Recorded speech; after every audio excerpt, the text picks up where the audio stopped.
Welcome to the Predictable Revenue Podcast, where frontline sales leaders teach you how to build and scale an outbound sales team.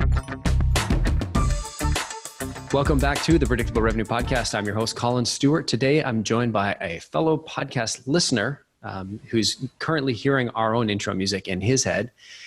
Somebody who reached out, we had a good chat on LinkedIn. Funny enough, today we're going to talk about how he's using LinkedIn to book 10 meetings. And that was, okay, that's like par for the course, right? You can book 10 meetings, great. The really interesting thing that I was excited to get Tom on the show to talk about is how he gets 10 meetings out of only 100 profiles. So that's what we're talking about. Tom Abbott is the guest. Tom's the founder of SoCo Sales Training and apparently a connoisseur of mediocre whiskey. Welcome to the show. Yeah, it's good to be here, Colin. I never met a whiskey I didn't like. That's fair. I would say SoCo would disagree with just the sweetness of it, disagrees with my stomach. I don't know if it's a pure whiskey. It's almost like a little like cocktail that teenagers drink. Yeah, I wouldn't go with Southern Comfort, that's for sure. But, I like Crown Royal. That's one of my favorites. Perfect. That's the stereotypical Canadian answer that we require people to give anytime we're talking about whiskey on the show. You know, a double Crown and ginger is a great start to the day. There you go. and start to the day. It's morning your time. That is such a breakfast drink. You're right. Exactly. Yeah. Cool. Well, I'm just going to stick to it's evening here, so I've moved on to a straight glass of vodka. It looks like it. You betcha. It's been a long day. Cool. We're talking LinkedIn. I'm curious, like, where did this come from? Why Outbound? Why LinkedIn?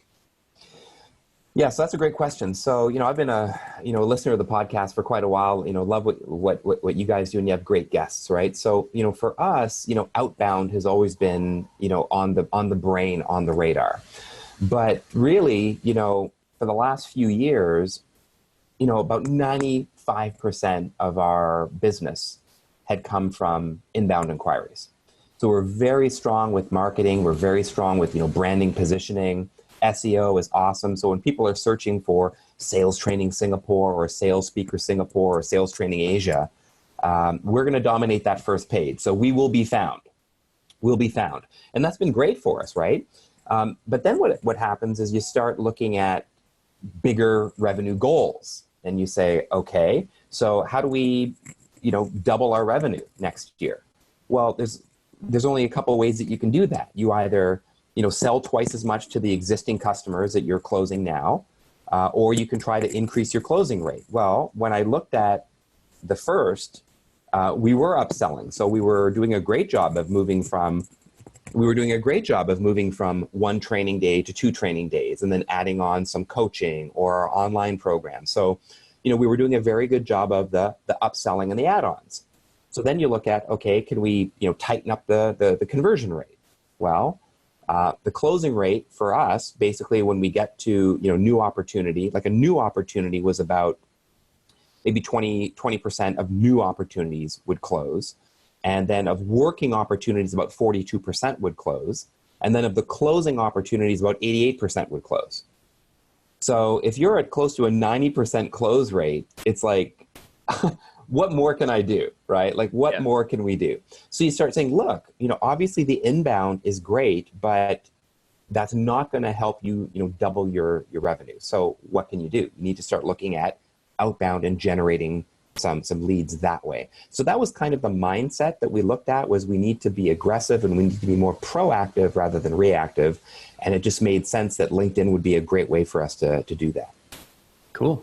And so I'm curious, because I know a ton of companies that'll sort of, $1,000, a couple $1,000 here, and they'll reach out to sort of everybody, or they'll boost posts or whatever. And they'll get you a few meetings sometimes, but they're going to be going through thousands of profiles to get you those meetings. So I'm curious, how do you, like, when you're thinking about, this is obviously a really high quality approach.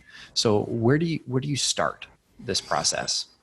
Wow. Okay. So where do you start? So you start by, and this might sound super basic, but it may be common knowledge, but not common practice, right?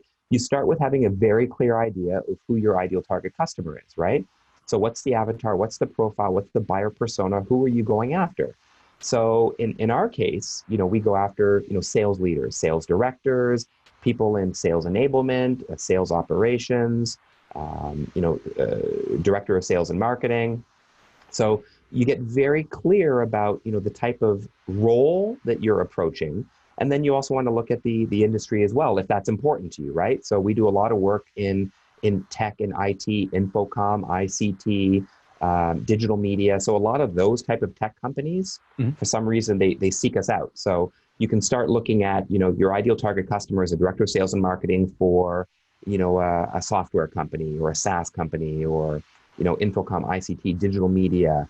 We work with companies like Zendesk and Spotify. So those are kind of two types of companies that you're like, if we can get more of that business, that would be awesome. So you start carving out kind of this niche. So then the great thing about LinkedIn is you can start targeting based on company size, geography, which I'll get into later, role, function, title of that person, and even segment down to the actual company if you're trying to target specific organizations. But it really starts with having a clear idea of who you want to go after. That's step one. 100%. We've noticed too, we've been doing quite a bit on LinkedIn lately, and we've noticed that, it will, if you really have your ICP nailed, it can be such a huge multiplier. If you are, if you don't have a really clear idea of who you're going after, the sort of accidental serendipity that you can get from email just doesn't happen because you're reaching a much, much smaller number of people. Yeah. And, when you've got a clear target, then you can start thinking about like, what are the pain points of that person? Like what's their day to day? What do they struggle with? What do they deal with? And then you can start crafting your messages in a way that's, more specific and it resonates. And it just kind of keeps you in that headspace. For sure. You're having a conversation with one person as opposed to trying to have a conversation with everybody, which means you're not actually having a conversation with anybody. Exactly. I hope I got the logic right there, but I think something like that. The saying. Yeah. Okay, cool. So I'm curious here because this is you get a much higher penetration rate than I've seen. And so so the process starts with defining your ideal customer profile. Right. What happens next? Okay. So it starts with the ideal target profile. So let me back up a little bit because when we say it starts there, the outreach starts there. But what you want to be doing first, and this is something that organizations can do, but equally, SDRs can do, right? And I think that's what's really important. Individual SDRs can do this, is they need to start building their own profile on LinkedIn. All right. So they need to build their own profile on LinkedIn and, start creating some content. So they can either create content on their own or they can simply recycle or repurpose content from their company. But what they need to do is to start positioning themselves on LinkedIn as, an authority in their space. That's super critical, right? So they need to be positioned as someone who is a problem solver for a specific type of person or an industry. So you want to start building that following. So something that we did, over the course of the last few months is we built my LinkedIn following from about maybe 5,000 or 7,000 people to now we've got over 20,000. I think maybe 22 or maybe even 24,000 but north of 20,000 connections. So, that's a very deliberate strategy, right? You want to have a big profile, a big reach, a big following, right? And some people might go, well, why does it matter? Well, because that expression, it's not who you know, but it's who knows you, right? How many people know you? So when you've got those people that know you and they start to see your stuff and they see your content and you're just giving and giving and giving and giving, and I'll share more about that later, when you're just giving some great content, that kind of sets them up for when you now go out and start to approach people. Because I'm a big believer, Colin, when people talk about, cold calls or cold emails or cold outreach, screw cold. It's cold for a reason. I'm not a big fan of that. For me, that's dark ages stuff. To me, that's like, machine gun, kind of that, spray and pray approach. But we're more into like kind of this sniper approach and going after people that we feel like are the right people, but they also might have a genuine interest and at least will be receptive to hearing from us because they may have seen my stuff on LinkedIn before. And they're like, okay, let me give this guy a few minutes. Like the old school, like spray and pray on the phone or with email is sort of like going after the market with a musket. And whereas you're talking about some advanced future laser weapon from like Star Wars. Exactly. Okay. And so if I get the process, it's nail your ICP, right? You got to know who you're going after. You got to know who you're sort of trying to build the audience with. You're trying to expand the number of people that know you, whether you're an SDR, thought leader, coach, founder, whatever it is. Yeah. Things that anybody can do. You've got to be known as the guy or gal. You're the person in that space who can answer these types of questions. So the positioning is super important. Gotcha. Yeah. Okay. And so I understand defining the ICP. I understand going and adding a bunch of people. How do you become the person that's known for being that person?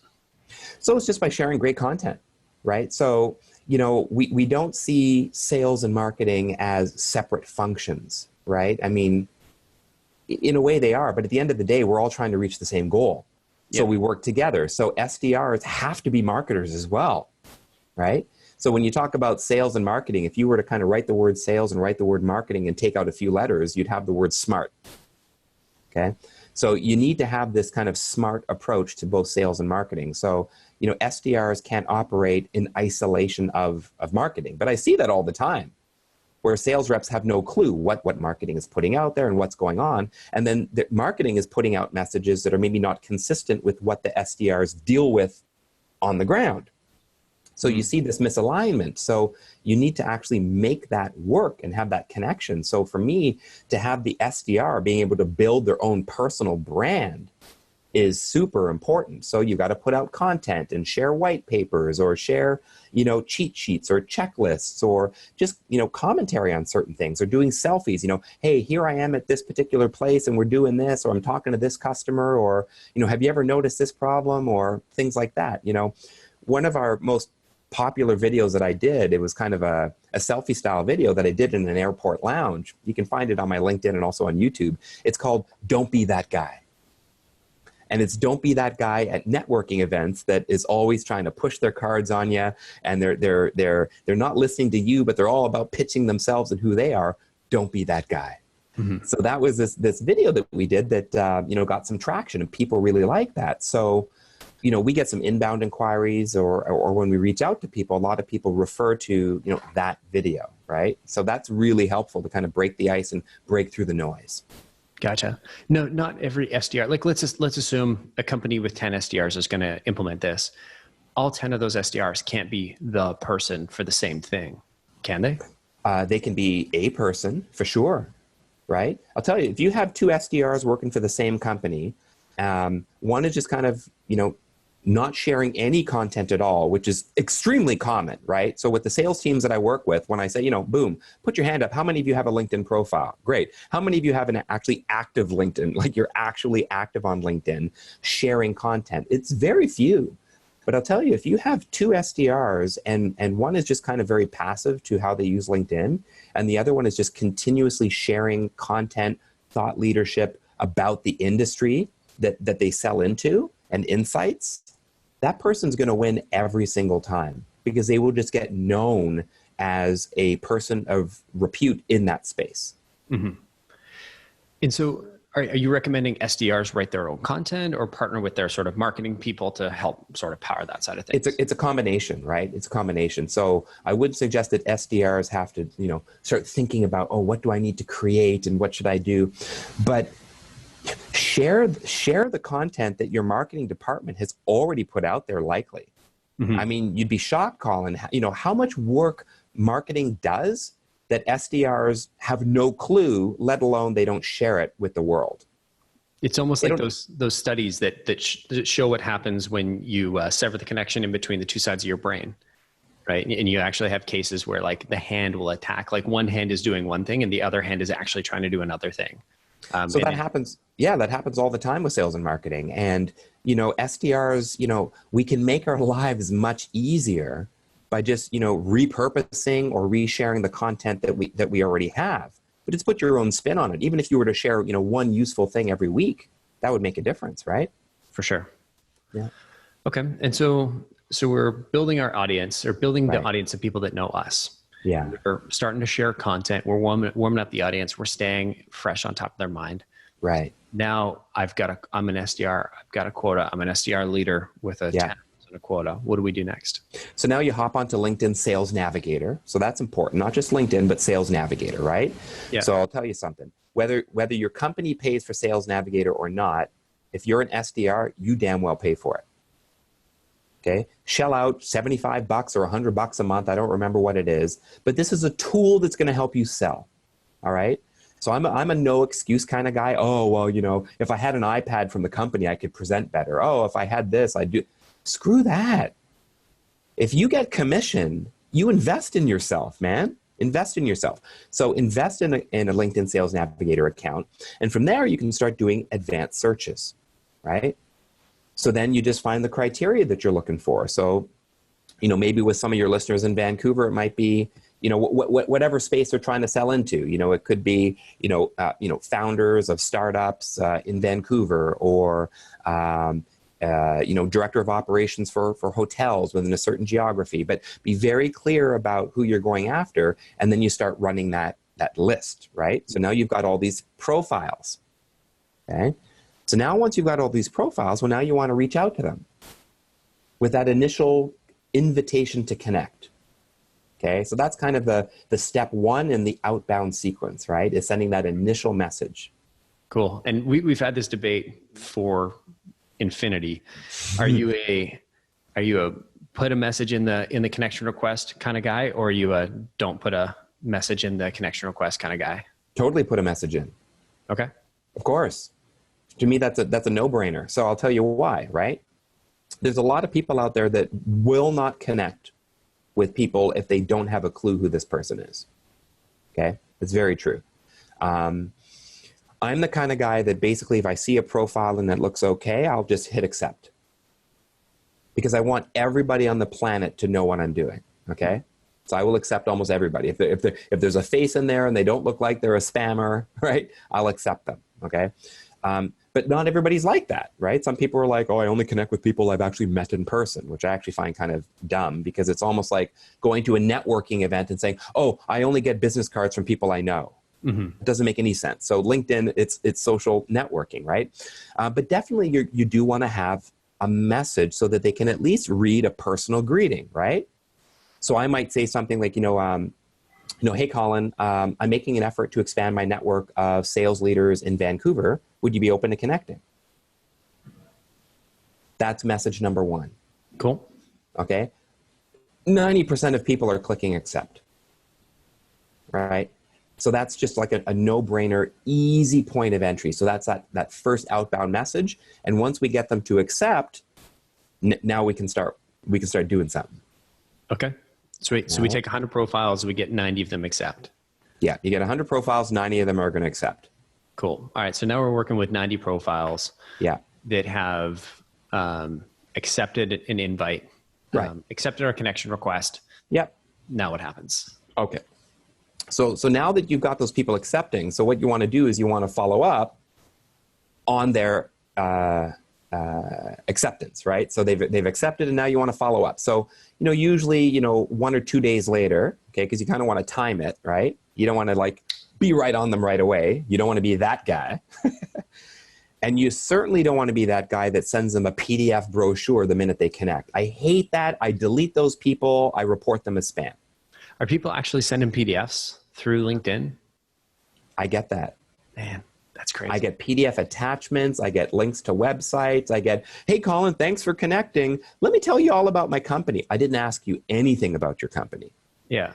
Right? They're asking for a meeting, and it's give me a break, right? Could you imagine that interaction in real life? Where you're like, hey, nice to meet you. Hey, let's sit down for a meeting. My company does this, this, and this, and this. How's Tuesday at 3:00? And you're like, yeah. What in the fuck just happened? Exactly. Or you go to a networking event, and the minute, you say, hey, Colin, I'm Tom. Hey, Tom, I'm Colin. Good to meet you. Here's my book. Read it. Yeah. Can I send you a quote for training? It's like, you don't even know anything about me. Like, slow down, buddy. Yeah. I have hundreds of developers in the Ukraine, Yeah, right.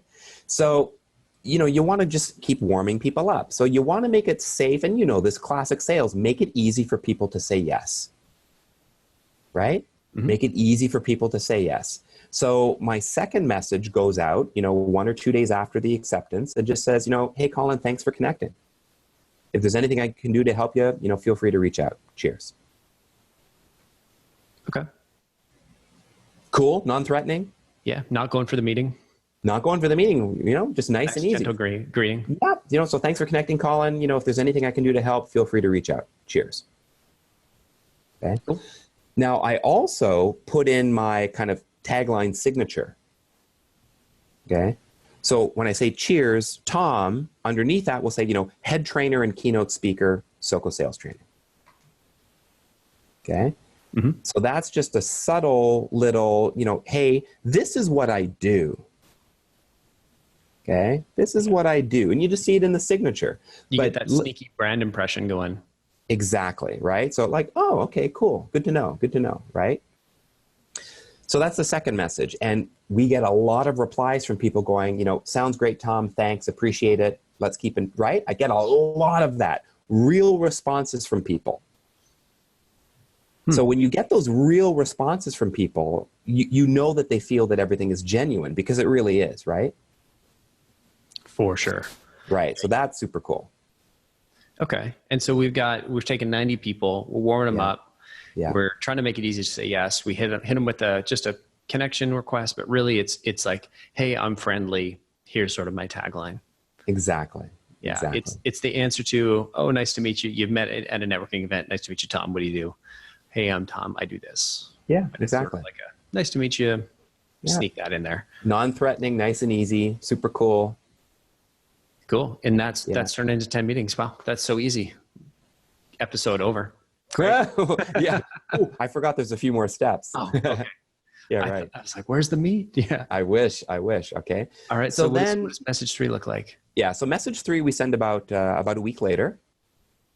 Okay. You want to give people some breathing room. You know what I'm saying? You don't want to come across as salesy. So, you give them some breathing room. So about a week later, we'll send out message 3. So message 3 is what I would call kind of like a value building, credibility building type email, but still coming, with my hand open to offer something. So it's kind of like, hey, Colin, how's your week going? Or hey, Colin, happy Wednesday.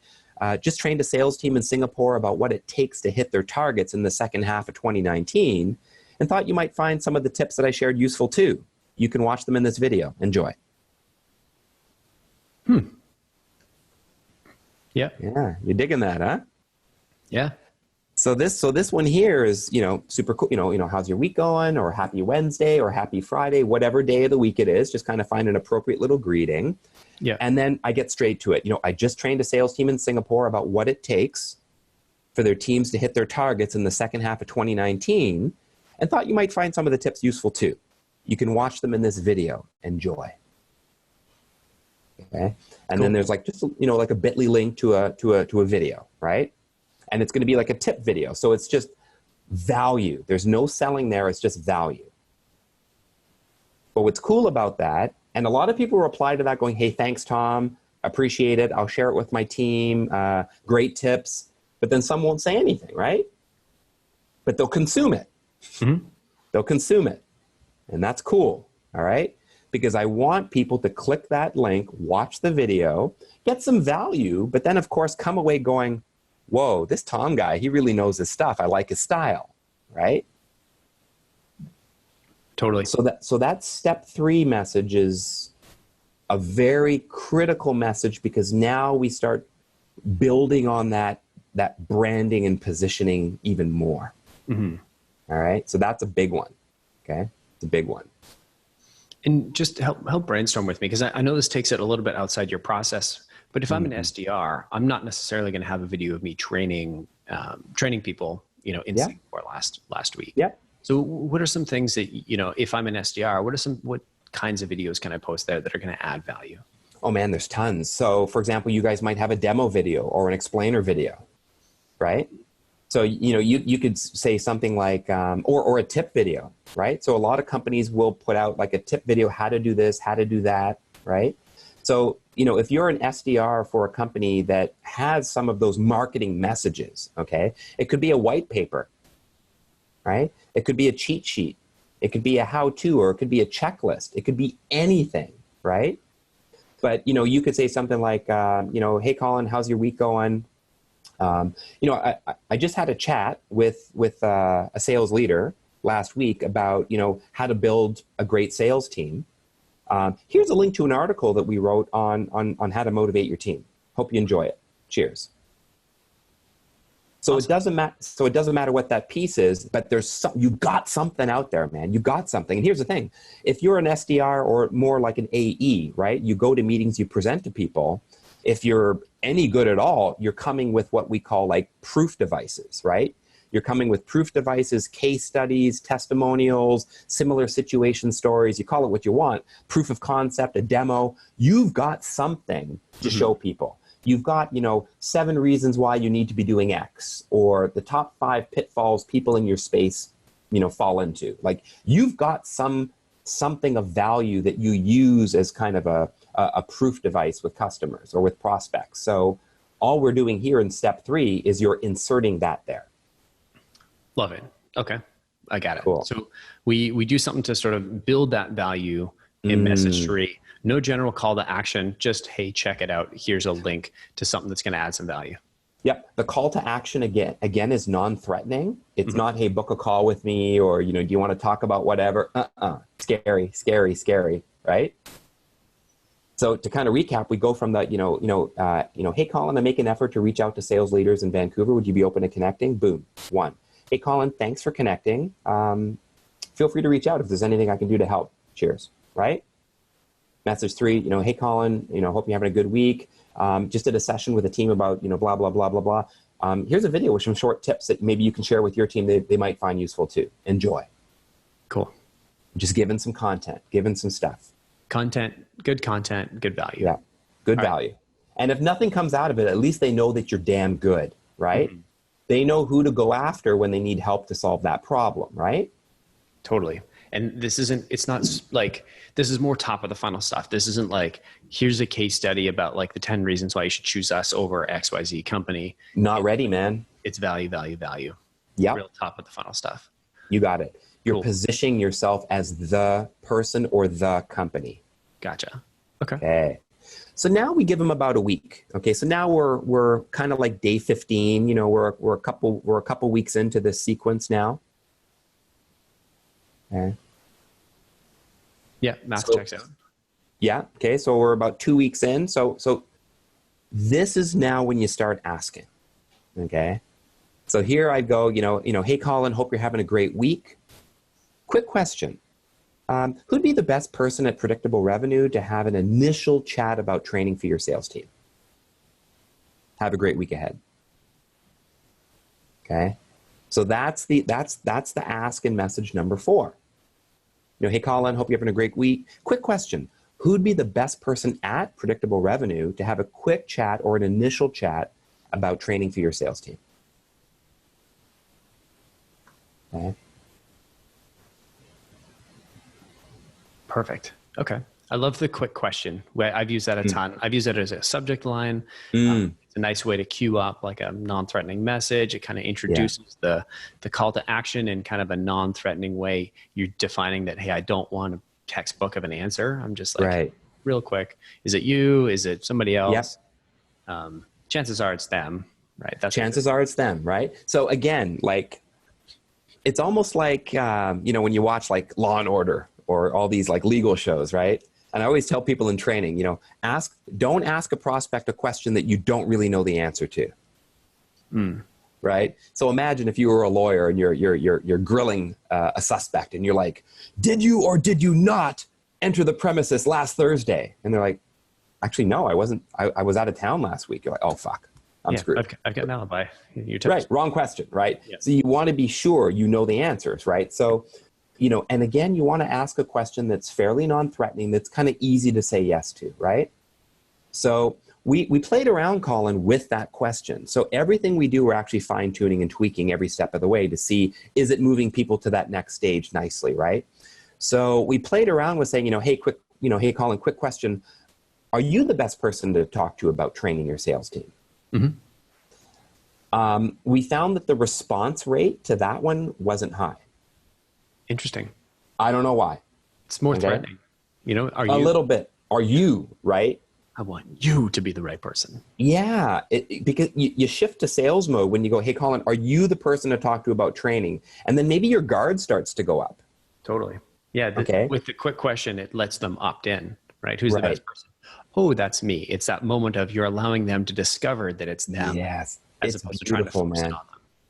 It's beautiful because two things are happening, which is really exciting because when you try this out, you really don't know what's going to happen. Like you have no idea. You know, you got your hypothesis, you run your little test and you see what happens, and you just don't know until you start getting real responses. And what I love about this is you get real responses from real humans. So you're getting that immediate feedback, which is awesome learning, right? So when you say who'd be the best person to have an initial chat with about training your sales team, insert whatever you want to do into that script, obviously.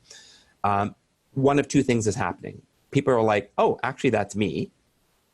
Or they're going, actually, that would be, Jane, and she's our sales ops leader. Here's her email address and her LinkedIn profile. People are freaking giving us their contact details and a name. What? I had no idea. Like, I didn't know that the receptiveness and the willingness of people to share who we should talk to would be there. And I think, Colin, it has to do with the steps 1, 2, and 3. Mm-hmm.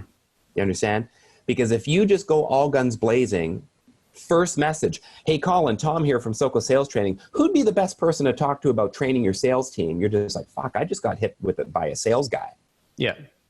So, you got your guard up, but I'm warming you up and you get some content. That message 3, you're like, whoa, this guy's pretty good. They do some pretty good stuff. So when I make the ask a week later, there's a bit of a camaraderie, if that's the right word.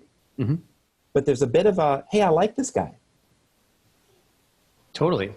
And so what does your response rate look like off of this message 4, which if we're doing this ourselves, I'm assuming we've sent out 90 of these. Yeah. How many responses am I going to get? Yeah. So of those 90 that we're putting out, how many are we getting? We're getting about 10%. 10? Is it 10? No, I think we're about. No, it's 10% is the next the overall thing. Conversion. Yeah. Right. Okay.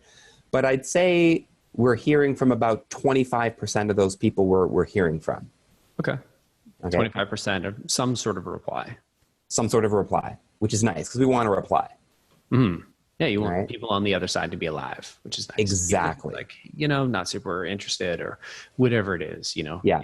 And what's really neat is, of course, on LinkedIn, you can see whether the messages are read or not, right? Interesting. So right, that's what's cool about LinkedIn. Emails, unless you're automating it through something, but if you're just sending emails through your normal email client, you likely won't know if they even opened it or read it. Even the read receipts with, like, if you're sending through something like Sales Loft Outreach, the way Gmail handles it, they're not super accurate. Right. But the great thing with LinkedIn is I can actually see, did you read that message?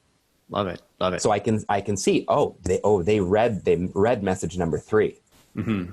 And then you can kind of also take a look, because you're using a Bitly link, you can then go into Bitly and see, out of the 100 that you reached out to, how many people clicked on that link. Mm-hmm. So you can start to I should ask, how many link clicks would you expect on the back up a stage, on that first one on message 3 for the video, where you just sort of building value? So that's a great question, and that I haven't been tracking. Okay, that's fair. But as I talk it through, right? So we use the Bitly link for 2 reasons. One is as a link shortener, but then the also is also to track, right? Yeah. But we haven't looked into that. So that's something that we could look into that would be interesting, right? Cool. Okay. Yeah, I was just curious. I realized I sort of forgot to ask that metric. No, I love that. That's awesome, right? So then with the message 4, if you're getting about a 25% response rate, that's looking juicy. That's looking nice. Cool. Yeah, we got 20 people we're having some good chat with here. Absolutely. So now those 20 people, we can start to try to make something happen. Cool. Okay.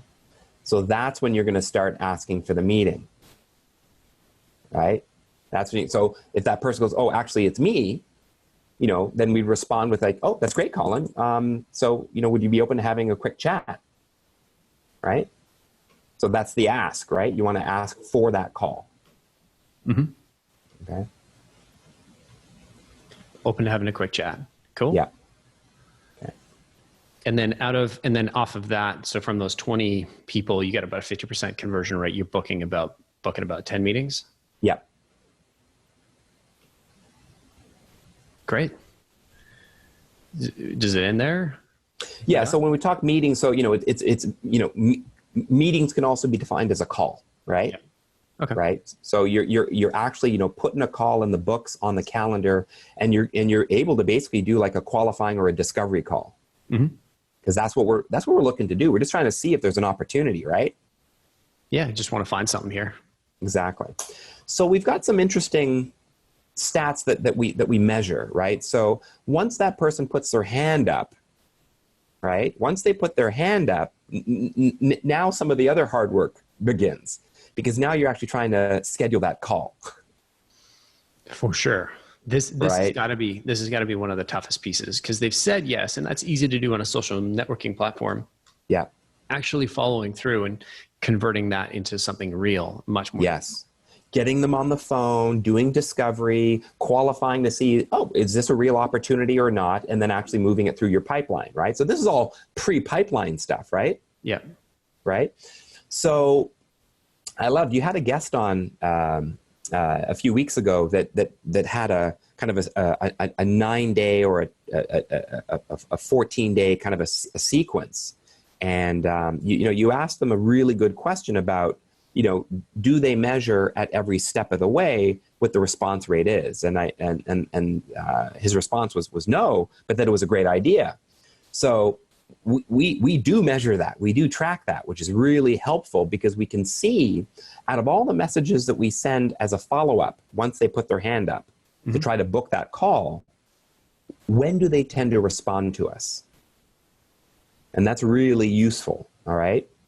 So when we start the process of the follow-up, we want to try to find out, okay, so, can we schedule some time to chat, right? Mm-hmm. Can we book a time to chat? And then we would also, at the same time, we're hopping on their LinkedIn profile, we're hopping on Google, looking at their website and trying to get their phone number, like a mobile number, like their cell numbers is always really good if you can find that, right? Mm-hmm. But we're trying to get a number so that we can also pick up the phone, right? So we like to keep a lot of it on LinkedIn, but we also take kind of an omni-channel approach, right? So you're using LinkedIn to do all the heavy lifting, most of it. But then, of course, you got to follow up with emails if you have it. Follow up with a phone call if you have it. Drop them a WhatsApp message if you can. But your goal is to try to book that call. Okay. And so walk me through your follow-up stages. So, because I'm assuming it's not just as simple as, hey, can we have a quick chat? And they're like, yeah, you get 10 people. Just like that. Doesn't always happen, right? So, yeah, it doesn't always happen. So, you're following up with, hey, it was great chatting with you. Can we schedule some time to talk, right? Mm-hmm. And when would be a good time to chat? Just want to follow up on our LinkedIn messages and see if we can hop on a quick call, right? So it's that kind of standard. Can we hop on a quick call? Have you got 15 minutes? I just want to pick up on our last conversation, right? So it's that type of language that you're going to be using. And we try to keep that sequence, that timing pretty tight, right? So, I mean, if we can't schedule that call within, 1 or 2 weeks from someone putting their hand up, we drop it, recycle it, and move on. Okay. Okay. Because that tells you something about the lack of urgency, right? Yeah. And right. How many times will you follow up before you drop it? Yeah, so that's an awesome question. What we were trying up until a few weeks ago was we had a 9-day sequence, okay? We had a 9-day sequence that would have kind of 9 different touches over the course of those 9 days. And we tried to keep it tight, right? But, there'd be a message on day 1. Okay. And then a follow-up on day 2. Day 3, there'd be a call. Okay. So day 3 is a call. Then we give them a break for 2 days. And then day 5 would be another message. Give them a break. Day 7, we haven't heard back from them. So we'd follow up with another message that would be another value message, because we felt like maybe they needed a little bit of a, reminder, right? Like, hey, just checking in, hoping we can hop on a call. In the meantime, here's something that you might find really useful, right? Mm-hmm. Give a little value there, okay? And then you give them a day off, and then day 9 is, a last call, okay? A last call on day 9, and then a 5th and final message, which is basically, hey, Colin, just checking in one last time. I really appreciate you considering this. If you could quickly help me out, here's 4 choices. Yeah. Which one's best? A, interested, let's chat. B, interested but not the right person. C, interested but not the right time. And D, not interested. Okay? Cool. So it's really neat, okay? So that's basically the breakup, right? Yeah, for sure. Okay. But I'm trying to get some feedback, okay? And I'm asking them, because look, up until this point, the ask has been, can we hop on a call? Can we hop on a call? Can we chat? For some people, Colin, that might be, okay, dude, I put my hand up and said I'm the right person, but I'm just not ready for this right now. Mm-hmm. Right? So I'm a big believer in you want to give people kind of an out. Totally. Okay. I'm not going to follow up on your, and badger you for weeks and months to try to hop on this call when clearly you're not giving me those signals that you're ready to chat. So, at the end of that 9-day sequence, we give you an out. And here's 4 choices. You're interested. Yes, let's chat. I'm interested, but I'm not the right person, actually. Okay. Mm-hmm. Or I'm interested, but it's not the right time for us. And D, screw off. I'm not interested. Yeah, I lied. I didn't actually want to have this call with you. Right. Because the question was, are you the best, who'd be the best person to talk to about this? And yeah, I'm the best person, but I don't want to talk about this. Which is fair. Totally fair. Always We're working with someone right now. Our sales are through the roof. We're rocking and rolling. I saw your videos and I hate them. I mean, who knows what's going on, right? Yeah. But you want to give them an out, and I want that feedback. Totally. Your glasses are way too rectangular. I would never work with somebody just like that. Yeah. So that's why I go with the D shape. There you go. Okay. It sounds like we got quite a bit of messages going on here. I'm curious what your stance is on sort of templated versus fully customized.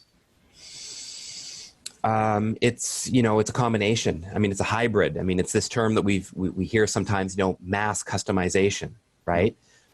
You have to have a process, a play, right? You hear this term a lot. You need to have a play that's replicable, right? That's predictable, right? That you go, look, if I send out this message, this is the typical response rate and the typical response that I'm going to get. So there has to be some predictability to your outbound, right? So you need to have that.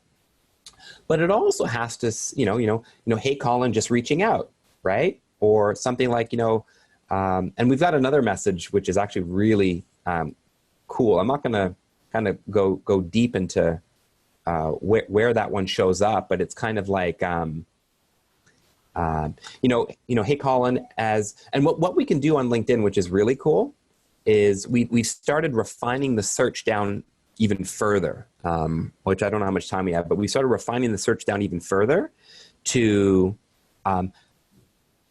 people who are new in their role.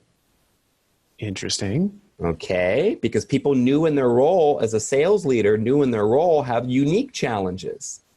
Mm-hmm. Things like, hey, Colin, given that you're new in your role, and congrats on that, by the way, you've probably inherited a sales team that doesn't hit their KPIs, right? There was probably a reason they have a new job in the first place. That's right. Right. You're probably have a job. You've probably inherited a team that isn't hitting their KPIs. Maybe they've never had formal sales training, or they have, but they've completely forgotten what they've learned, or they don't implement it. Mm-hmm. Does this sound familiar? Right? Is this you? Right? Yeah. And when you start speaking that language to that person, they're like, yup. Right? So that's super important. So the customization, the message is customized to the audience, not the person. So hence the mass customization. Gotcha. So you can target people on LinkedIn who are new to a role. Mm-hmm. And also what we do, because, you know, some people might say, look, Tom, this sounds great, but, you know, not everybody's on LinkedIn. Not everybody's active on LinkedIn. And I'd say, well, you're absolutely right, which is why we can filter it down even more by only going after people that have had activity within the last 30 days. Ooh, that's How pretty cool. sweet is that? I hadn't thought about that one. Actually, that's nice, because then now you're narrowing your audience, because you're investing quite a bit in engaging with these people. You want to make sure that they're the type of person that's going to engage with you back. Exactly. Because what we noticed when we first started doing this, Colin, was we would, you know, reach out to, let's say, 100 people, but we'd only get, let's say, you know, a 50% acceptance rate. Mm-hmm. So you've got to ask yourself the question, why? Is it people don't want to connect with me? Is that why? Is it half don't want to connect with me? Or is it possible that even though Colin has a LinkedIn profile, the dude hasn't logged in for frickin' 3 months? Is that possible, right? Totally. Totally possible. There are people that are extremely active on LinkedIn and some people that are incredibly inactive on LinkedIn.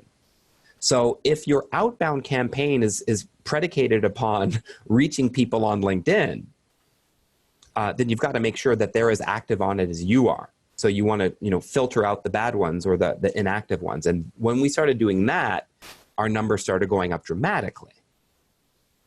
Wow. Way to bury the lead, Colin. Like, I should have got this right at the very top of the episode, but that's incredible, because it's one of those like easy things that it's so easy to miss. You're building the search. You're so focused on ICP. It's very easy to forget about, okay, new at the job. Great. I've heard that before. I've done that before. Active on LinkedIn, such an easy box to forget about. Yep. Cool. Yeah. I want to jump to the lightning round. Yes. I know, I think there's probably a couple more nuggets of wisdom here. So what else have we missed from this process to sort of wrap it up and make sure that we're nailing those 10 meetings a month? 10 meetings. Okay, cool. Profiles. Yeah. So I think, you know, one of our biggest learnings, and like I said, we're always learning and always experimenting. I think one of our biggest learnings is taking a look at which of those messages do people tend to respond to. Okay. So what we noticed was when we were following up with people, it was the day 3 message. The day 3 message and phone call is when we had the greatest response, like overwhelmingly. Okay. Overwhelmingly, it's the day 3. Okay. And that's the value building. The value building was actually day 5. Oh, okay. The day 3 was a follow-up with a phone call. Oh, this is in the follow-up sequence. That's right. In the follow-up. Gotcha. So so I'm trying to book the call, right? Yeah. I'm trying to book this call, and get them to respond again. So it was that day 3, you know, message and then a call. But the day 3 is when we had overwhelmingly the highest response rate. Interesting. Day 5, nothing. Day 7, out of 50 leads, day 7, 2. Day 9 came in second with the most, okay? Now, day 9, of course, is the, you know, hey, thanks for considering this, you know, blah, blah, blah. You know, choose one of these 4. Yeah. So what's happening? We decided, you know what? We can shortcut this, right? We can shortcut this and take out, you know, steps 5 and 7. Because day 5 and 7 weren't doing anything for us. They're either responding by 3 or they're damn well not responding until we do the breakup. Yeah. So we don't have the stats yet because we're just starting this new sequence. Mm-hmm. But what we're going to do is we're going to start moving to going just like, you know, day 1, 2, 3, and then the final day is the what used to be the day 9. Gotcha. 1, 2, 3 breakup. 1, 2, 3 breakup, and shorten that from, you know, a 9-day, which was basically a 2-week duration. Yeah. You can hit this in a week now, so we can cut it in half. Nice. And then some quick stats here for you. Of the people that responded to that last email, we hit 50 leads, okay? 50 leads. 22% said not interested. So that was 11 people out of 50 said not interested, but I want to hear from you, so thank you. Mm-hmm. One person said interested but not the right person. 40% said interested but not the right time. Interesting. So dude, so that's 40% responded favorably, because you look at favorable and unfavorable, right? So out of 50 leads, 40% responded saying, I'm interested, but it's just not the right time. So guess what, man? You recycle that dude and you follow up with him in 3 months and see if that's a good time. Okay. And then the remaining percent was interested, let's chat. So I got to do my math here, 40, 60, it's about 40% were interested, let's chat. Beautiful. So how sweet is that? And so that's getting to that magic moment right at the end there. Yep. Cool. Yeah. Man. Now you've got something to work with. Now you definitely, I'm impressed. I'm surprised actually that it's sort of evenly split between not the right time and interested, let's chat. Off that breakup email, that's 80% positive. Yeah. That's incredible. Out of those, and I think it's because of the value building, the credibility, no man is an island, right? So it's everything put together, everything combined creates this favorability. That's true. And even islands are just like used to be a volcano, and there's a hot spot underneath that. And I've been listening to a podcast with DeGrasse Tyson yesterday and this morning. So, oh my God, he was on the Joe Rogan show. So if you haven't checked, I know I watched that a couple days ago. Yeah, I'm listening to it right now. It's good. But we're not here to talk about Neil deGrasse Tyson or volcanoes or tectonic plates. I want to get extra value out of Tom here. So let's move to lightning round. So cool. Very quickly, tell me how you get people to respond to your emails. Real simple. It's a subject header. Okay. If they don't like the subject, they don't open it, they won't respond to you. So, we've got a couple of emails we send out with opportunities, and the subject header is, priority for predictable revenue, ? Yeah. Or, it's unfortunate we couldn't, I'm here if you need me, Colin. Love it. Okay. So it's those two types of subjects. We literally get a 90% response rate to the priority for predictable revenue. You open that and you respond to me and you just say, hey, sorry, buddy, I've been super busy. It's on the back burner, or my bad, I've been traveling. Yes, let's talk. 90% response rate. And then you go, okay, well, there's 10% that don't respond. That's when I hit them with that breakup email, which is, I'm here if you need me, Colin. Love it. And then I've got some copy, which I don't have time to go into right now, but people respond to that. What's the copy? Come on. It's unfortunate we couldn't connect. After several attempts, I'm respecting your privacy. Yeah. I don't want to hound you, but I'm here if you need me. Feel free to reach out when the time is right. Cool. I like it. I love the priority piece. Never split the difference. I think they recommended something like that. Okay. I think is this project still a priority for you or something? That book's on my reading list. Yeah. Have you given up on this project? I think is what they recommended in the book. And I like to flip it around to the more Canadian, the more polite or less aggressive version that I like, which is this still a priority for you? Right. And then you've got to throw in an apology in there too, right? Sorry. Didn't mean to. Yeah, I'm really sorry. I'm sorry if this isn't a priority. I'm sorry. Sorry to bother you. Yeah. Sorry. But our priority email is something like, hey, Colin, is sales training still a priority for your team? The reason why I'm asking is because I haven't heard from you since our initial conversation on LinkedIn. Yeah. If it is still a priority, I suggest we hop on a quick call to learn more about your team and see how we can help you guys. If it's no longer a priority, in brackets, and that's okay, please just drop me a quick reply to that effect. Cheers. Sweet. Love it. Yeah. Moving on. So let's say you do maybe you don't book the call, but you're cold calling somebody out of that list. How do you handle when they're brushing you off? The brush off is, hey, totally understand. Yeah, just quick question. Is your team hitting their targets? Just a straight up disrupt. Hey, you're brushing me off, but I want you to pay attention. I say no worries. Just real question, real quick one. Is your team hitting their targets? Because if they are, then that's great, right? But if they're not, maybe we can just have a quick chat. Right, not now because it sounds like you're busy, right? But maybe we can schedule some time to talk in a little bit more detail. And I got a few things I can share with you that might help. Beautiful. Last one. What do you do when you need to push at the end of the quarter? Oh man, when we push at the end of the quarter, it's going through all the opportunities and hopping on the phone. It's like crunch time.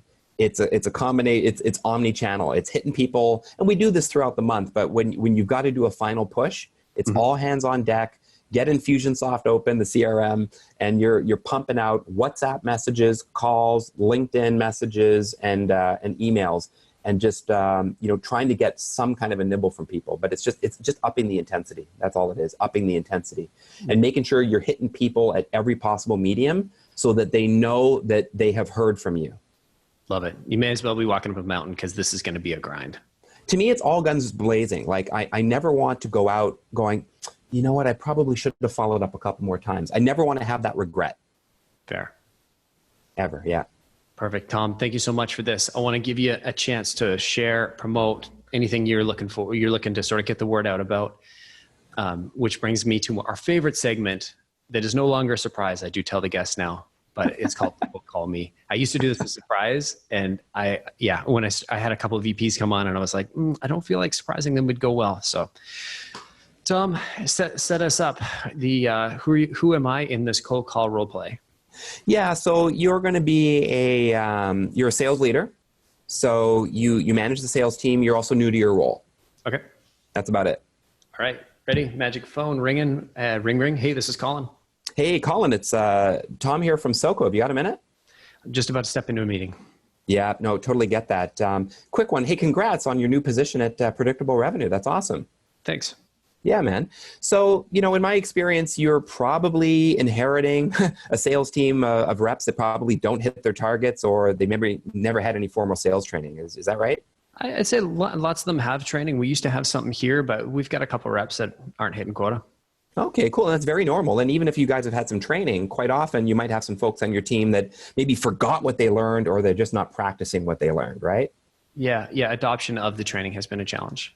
Okay. Well, that's actually where we come in. We actually help sales teams like yours optimize their performance through blended learning solutions. It's a combination of in-classroom learning and also mobile learning. Mobile, like on my phone? No, exactly. No, I'm going to a meeting. I wouldn't say that. I was like, but that's a great one, Colin. In fact, when we talk about mobile learning, we actually have an online program, SoCo Academy, where your team can actually learn 365, 24/7 on their mobile phone or their laptops or their iPads. Love it. Because what we've learned, Colin, is actually about 40% of mobile learning actually happens outside of the office, which means you can upskill your team and train them and not take up any time during the workday. That sounds awesome. If I can get them to work 12, 24 hours a day, beautiful. Now you're talking. Well, I'll tell you what, I know that you're rushing into a meeting. That's cool. Do you want to maybe schedule some time, maybe next week, we can chat in a bit more detail? For sure. Let's do it. Yeah. Friday, 10 a.m. Works for me. Done, buddy. I'll sell you a Calendly link and we're locked in. Perfect. I'll reply with my Visa number. Done. Sounds good.